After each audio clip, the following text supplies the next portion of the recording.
नमस्ते योगीज, कैसे हैं आप सभी।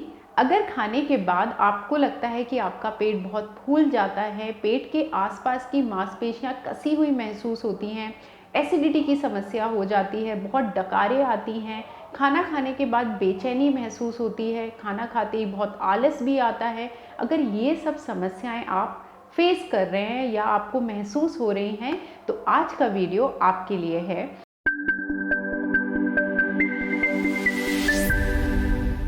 आज तक हम सब ने यही पढ़ा और समझा है कि खाना खाने के बाद हमें योग या किसी तरीके की शारीरिक गतिविधि नहीं करनी चाहिए, जो कि काफ़ी हद तक सही है। लेकिन योग में कुछ ऐसी मुद्राएं हैं, कुछ ऐसे आसन हैं जिनको अगर आप नियमित रूप से अभ्यास करते हैं तो आपको खाने से जुड़ी समस्याओं में बहुत ज़्यादा आराम मिलता है। लेकिन ये योग आसन कुछ सिलेक्टिव हैं जो आपको करने चाहिए, और किस तरीके से करने चाहिए उसके बारे में आज हम बात करेंगे। लेकिन योग शुरू करने से पहले हम बात करते हैं कुछ ऐसी चीज़ों की जो जीवन शैली से हमें हटानी है, ताकि हमारा जो डाइजेशन है, हमारा पाचन तंत्र है, तंदुरुस्त रहे।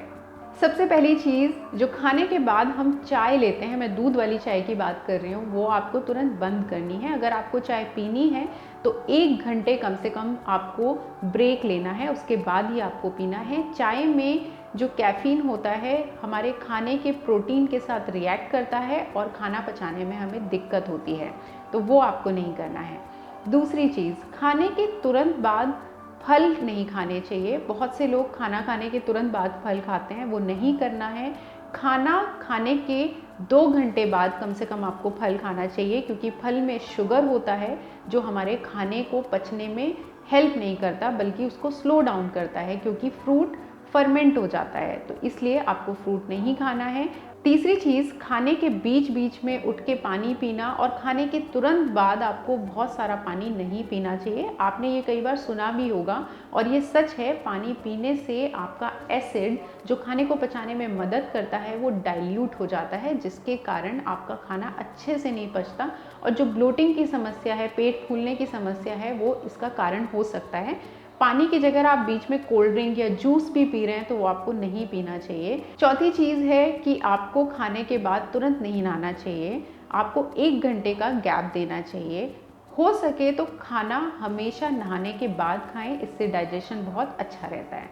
पांचवी चीज़ जो कि हम लोगों के साथ होती है, खाना खाने के बाद दोपहर में लेटने का मन करता है कि थोड़ा सो जाते हैं, लेकिन खाने के बाद तुरंत सोना सबसे ख़राब आदत है, तो आपको नहीं सोना है।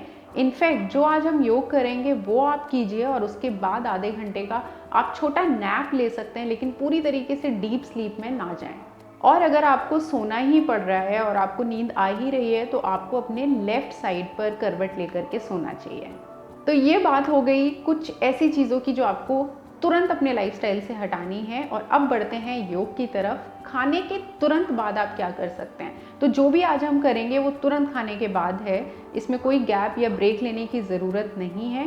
तो चलिए शुरू करते हैं। आज का सेशन आप अपने बिस्तर पे भी कर सकते हैं। सबसे पहले आपको बैठना है सुखासन में, जिसको क्रॉस लेग्ड पोजीशन भी कहा जाता है। इस तरीके से आराम से बैठ जाएं, और इसके बाद आपको थोड़ा सा ट्विस्ट करना है। कैसे ट्विस्ट करना है, सांस भरते हुए आप साइड में जाएंगे, जब साइड में पहुंच जाएंगे वहाँ पे सांस को मुंह से छोड़ना है। मैं आपको एक बार करके दिखाती हूँ, हाथ कैसे रहेगा वो भी मैं आपको बताती हूँ। तो इस तरीके से हाथ को रख लीजिए, ये वाला हाथ पीछे रखेगा, सांस भरिए,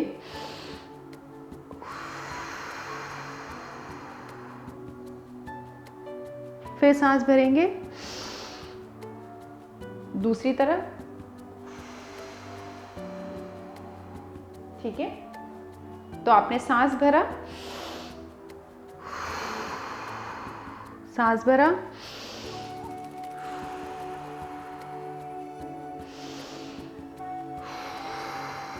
इस तरीके से। तो सांस भरते हुए साइड में जाना है, सांस को मुंह से छोड़ना है, फिर सांस भरते हुए दूसरी तरफ जाना है। इस तरीके से दोनों तरफ 5-5 बार आपको फॉलो करना है। बहुत टाइट ट्विस्टिंग नहीं होगी, लेकिन जब आप अपने एब्डोमेन को इस तरीके से मूव करते हो तो खाने को नीचे उतरने में बहुत ज़्यादा मदद मिलती है। स्पेशली अगर आपको एसिडिटी होती है तो उसके लिए बहुत अच्छा है, ठीक है। तो साथ में करेंगे, हाथ रखेंगे यहाँ पे,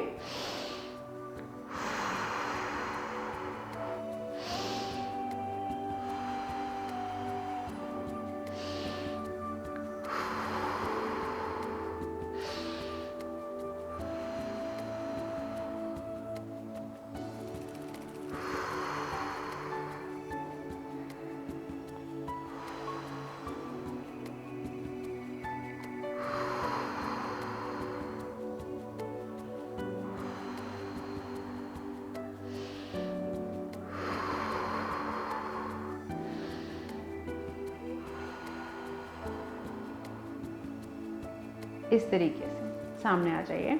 इसके बाद हमें क्या करना है, बैठे बैठे मर्जरी आसन, बितली आसन जैसे कैट काउ स्ट्रेच करना है अंदर बाहर। सांस भरते हुए आपको जाना है बाहर की तरफ और छोड़ते हुए आना है अंदर की तरफ। तो किस तरीके से करेंगे, हाथ ऐसे रखेंगे, पीठ एकदम सीधी, सांस भरिए ऊपर, छोड़ते हुए चिन को अपनी छाती से लगा दें, सांस भरें, 5 बार कीजिए।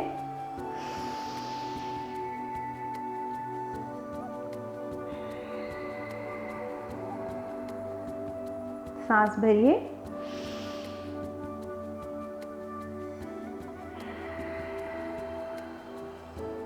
सांस भरिए, ऊपर जाइए,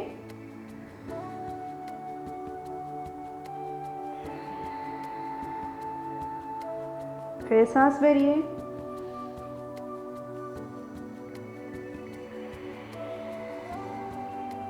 आखिरी बार,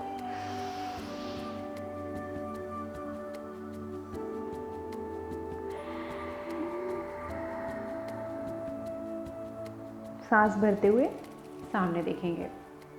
दोनों हाथों को इस तरीके से जोड़ें, इस तरीके से हथेली को पलट के ऊपर की तरफ ले जाएं, ठीक है।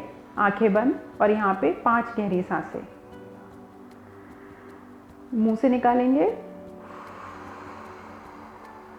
सांस अंदर,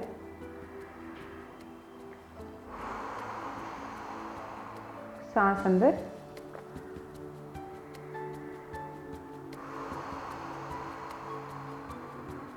सांस अंदर,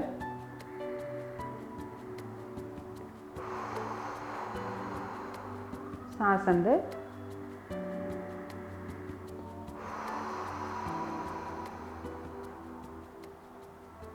आंखें खोल दीजिए, हाथ आ जाएंगे नीचे।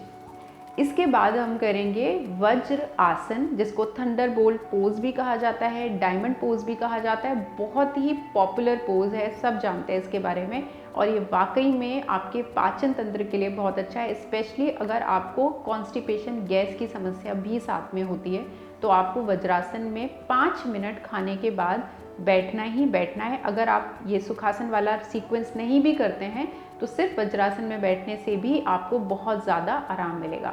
तो चलिए वज्रासन में बैठते हैं। वज्रासन की एक पूरी फुल वीडियो भी है मेरे चैनल पे, अगर आप चाहें तो वो देख सकते हैं, लेकिन मैं फिर भी आपको बताऊंगी कि कैसे आपको वज्रासन में बैठना है।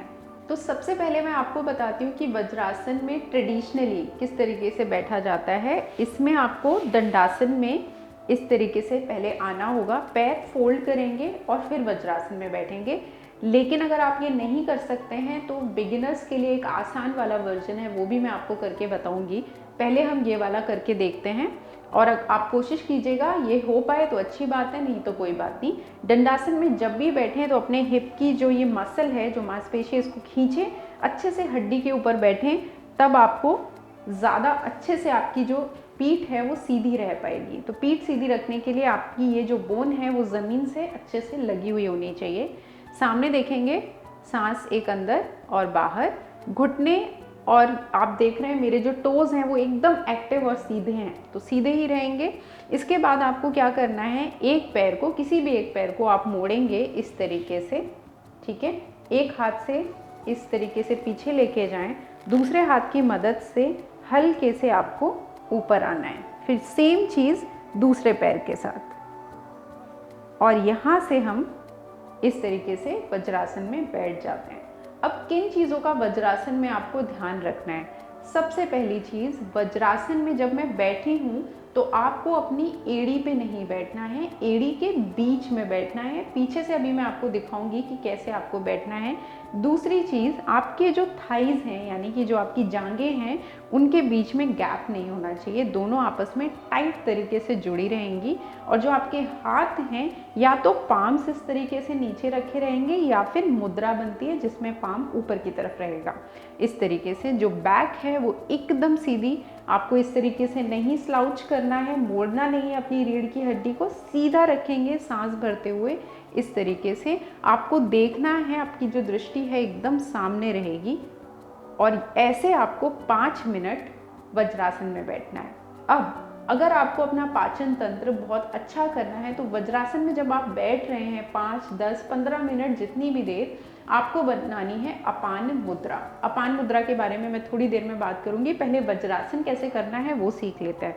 अगर आप बिल्कुल बिगिनर हैं तब आपको कैसे करना है, तो सबसे पहले इस तरीके से सुखासन में बैठ जाइए। सुखासन में बैठने के बाद आपको धीरे से टेबल टॉप पोजीशन में आना है, ठीक है। टेबल टॉप पोजीशन में आने के बाद अपनी जो एड़ी है उनको पास में लेके आना है, जो बड़ा वाला अंगूठा है उनको आपस में जोड़ेंगे और एड़ी को इस तरीके से खोल देंगे, ठीक है। सांस भरिए और छोड़ते हुए धीरे से पहले अपनी पैरों के ऊपर इस तरीके से हिप रखेंगे और हाथ से पीछे पीछे इस तरीके से आपको जाते जाना है। बाद में आपको जांघ इस तरीके से एडजस्ट करके क्लोज करनी है। सेम चीज़ का ध्यान रखना है कि एड़ी के बीच में बैठना है, एड़ी के ऊपर नहीं बैठना है। बड़े अंगूठे मिले रहेंगे, आपकी पीठ एकदम सीधी, चेहरा एकदम सामने की तरफ, हाथ इस तरीके से रखे हुए या फिर मुद्रा बनानी है।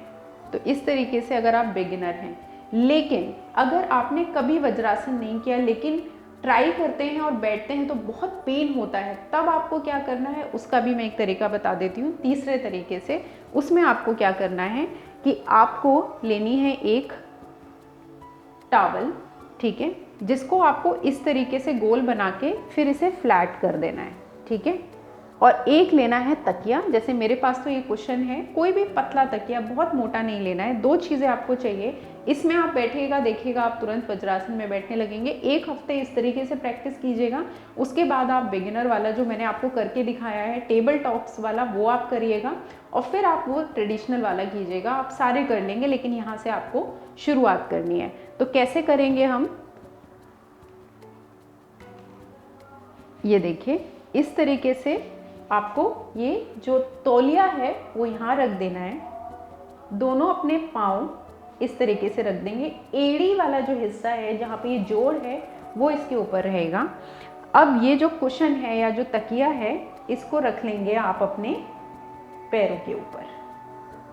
थोड़ा सा अंदर लेके आए, सामने देखें, सांस भरें। सांस भरने के बाद छोड़ते हुए आपको नीचे बैठना है, ठीक है। तो इससे आपकी एड़ी को, आपके पाँव को थोड़ा सा कुशन मिलेगा जिससे आप आराम से वज्रासन में बैठ पाएंगे। फिर वही सेम चीज़, अपनी जो जांघें हैं उनको मिला रहने दें, छाती एकदम खुली हुई, सामने देखेंगे, हाथ या तो ऐसे या फिर मुद्रा में, इस तरीके से आपको सामने देखते रहना है। अब मैं आपको दिखा देती हूँ कि पीछे से आपको वज्रासन में कैसे बैठना है। तो देखिए आपको क्या करना है, ये जो 2 एड़ी है, एड़ी के बीच में बैठना है जैसा कि मैंने आपको पहले बताया था। तो जब आप बैठेंगे इस तरीके से तो दोनों अपनी एड़ी को खुला रखेंगे और इन दोनों के बीच में आपको इस तरीके से बैठना है। और जो मेरे अंगूठे हैं वो आप देखिए आपस में जुड़े हुए हैं और मैं इसके बीच में बैठी हूँ।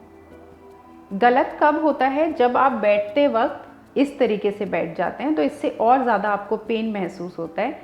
ये एड़ी आपकी इस तरीके से खुली रहनी चाहिए। इसके बाद आपको क्या करना है, अपने हिप की मांसपेशियों को थोड़ा ऊपर उठा के इस तरीके से आराम से बैठना है और आप आराम से 10-15 मिनट तक वज्रासन में बैठे रह सकते हैं। वज्रासन में जब आप बैठेंगे तब आपको बनानी है अपान मुद्रा। अपान मुद्रा में आपको बीच वाली उंगली यानी कि मध्यमा और अनामिका, साइड वाली रिंग फिंगर जिसको कहा जाता है, इसको आपको आपस में मिलाना है। बाकी की जो 2 उंगली हैं, छोटी वाली और तर्जनी, ये इस तरीके से खुली रहेगी। ये कहलाती है अपान मुद्रा। अपान मुद्रा में एक जो गलती करते हैं वो हम इस तरीके से छूते हैं उंगलियों को। आपको ऐसे नहीं करना है, बल्कि जो टिप होती है उंगली की उनको आपस में इस तरीके से चिपकाना है, ठीक है। और ये मुद्रा दोनों हाथों से आपको करनी है वज्रासन के साथ 10 से 15 मिनट। तो जितनी देर आप वज्रासन में बैठे हैं उतनी देर इस मुद्रा को लगाएं। आंखें बंद करें और आराम से इस तरीके से आप बैठे रहें। अपान मुद्रा घेरंड संहिता, अगर आप इसके बारे में जानते हैं, इस किताब को अगर आप पढ़ेंगे तो आपको समझ में आएगा कि इस मुद्रा को कहा गया है पाचन की मुद्रा। ये मुद्रा बहुत ज़्यादा अच्छी है आपके पाचन तंत्र के लिए, आपके ब्लैडर के लिए, यूरिन से रिलेटेड जो इन्फेक्शन और चीज़ें होती हैं उसके लिए नेवल से नीचे वाले जो ऑर्गन्स होते हैं उसकी हेल्थ के लिए अपान मुद्रा बहुत अच्छी है। हमारे वात दोष को भी ये बैलेंस करती है, तो ये मुद्रा आप ज़रूर कीजिए। इसके बाद जो महिलाएं गर्भवती हैं अपने 8वें महीने तक इस मुद्रा को ना करें, 9th मंथ के बाद आप इसे कर सकते हैं। और आखिर में हमें अपने लेफ्ट साइड पे लेटना है, इस तरीके से लेटना है, ठीक है। आप चाहें तो यहाँ पे इस तरीके से एक तकिया रख लें, नहीं तो आप इस तरीके से लेट जाइए। हाथ यहाँ पे रहेगा, आंखें बंद, और आपको 15 से 20 गहरी सांसें यहाँ पे लेनी है।